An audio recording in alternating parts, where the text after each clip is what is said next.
সামগ্রিকভাবে এটা বলতে পারি আমরা যে সরকার একটা পরিবর্তন হয়েছে।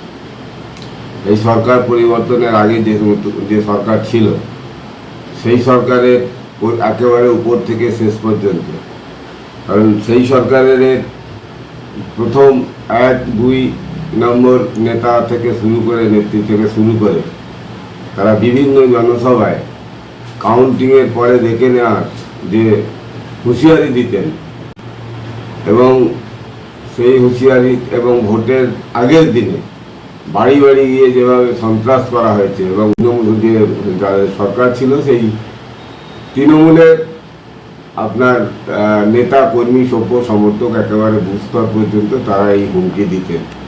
মানুষ সেই হুমকি এবং সন্ত্রাসের বিরুদ্ধে দাঁড়িয়ে প্রতিরোধ করার পক্ষেই প্রতিরোধ করার জন্যই এবার একটা নতুন সরকার তারা নিয়ে এসছে। আমাদের এই সরকারের আসার পর তাদের রাজ্যের সভাপতি তার যে বক্তব্য এবং রাজ্যের মুখ্যমন্ত্রীর যে বক্তব্য দুটোর মধ্যে তফাৎ আছে। রাজ্য সভাপতি হিসাবে বিজেপির মাননীয় শ্রী শ্রমিক ভট্টাচার্য তার যে বক্তব্য তা গ্রহণযোগ্য, মানুষ কিছুটা আশ্বস্ত হচ্ছে এখনো পর্যন্ত তার প্রতি কনফিডেন্স আছে। আমরা দেখছি যে সামগ্রিকভাবে বিজেপির পক্ষেও মানুষ একইভাবে হয়রানি হচ্ছে, মানুষ ভীত সন্ত্রস্ত, মানুষ কাউন্টিংয়ের পর থেকে ঘর ছাড়া বহু জায়গায় আছে। 5,15টা গ্রাম পঞ্চায়েতের মধ্যে কম বেশি এখনো বহু মানুষ ঘর ছাড়া। আমরা পুলিশ প্রশাসনের কাছে বলেছি, পুলিশের সর্বোচ্চ নেতৃত্বের কাছে, গ্রামীণ হাওড়ার যিনি পুলিশ সুপার তাকে বলেছি, বিষয়টি আমরা ডিএম হাওড়ার কাছে এনলাইটেড করেছি এবং আমাদের এখানকার পুলিশ প্রশাসনকে তাদেরও বলার চেষ্টা করেছি যে মানুষ তার গণতান্ত্রিক অধিকার প্রয়োগ করেছে। তাতে কেউ পক্ষে ভোট দিয়েছে, যারা সরকার গঠন করেছে তাদের, আবার কেউ বিপক্ষে ভোট দিতে পারে, কিন্তু তারা ঘর ছাড়া হয়ে থাকবে, নিজের ভিটে মাটি ছাড়া হয়ে থাকবে। তাহলে আর তৃণমূল সরকারের সঙ্গে এই নতুন সরকারের তফাৎ কি রইল?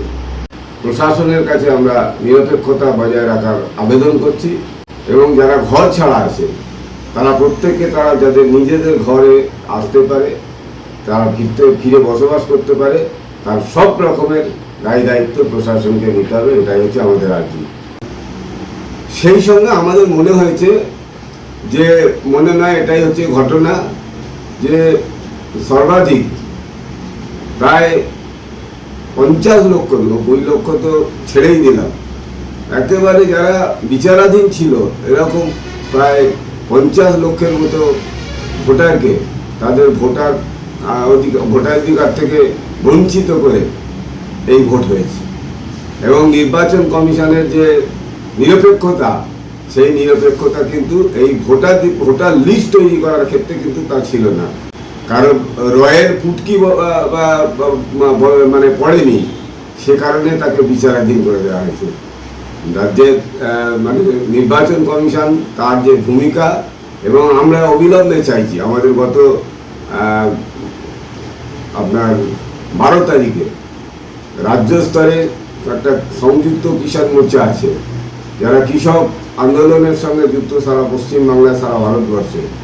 সেই কৃষক আন্দোলনের নেতৃত্ব তারা আমরা উদ্বেগ প্রকাশ করেছি এবং উদ্বিগ্ন যে যারা ভোটাধিকার যাদের বাদ দেওয়া হয়েছে, বলা হচ্ছে এখন তাদের সমস্ত সরকারি প্রকল্পের আওতা থেকে বাদ দেওয়া হবে, তাদের ব্যাংক বন্ধ করে দেওয়া হবে, ব্যাংকের লেনদেন বন্ধ করে দেওয়া হবে, তাদের কোনো প্রকল্পের সুযোগ সুবিধা দেওয়া হবে না।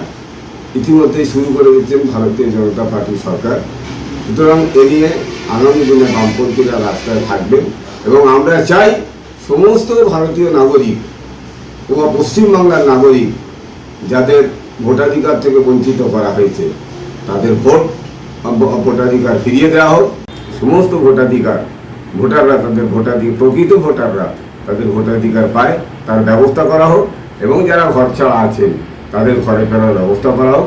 এটাই আমাদের দাবি।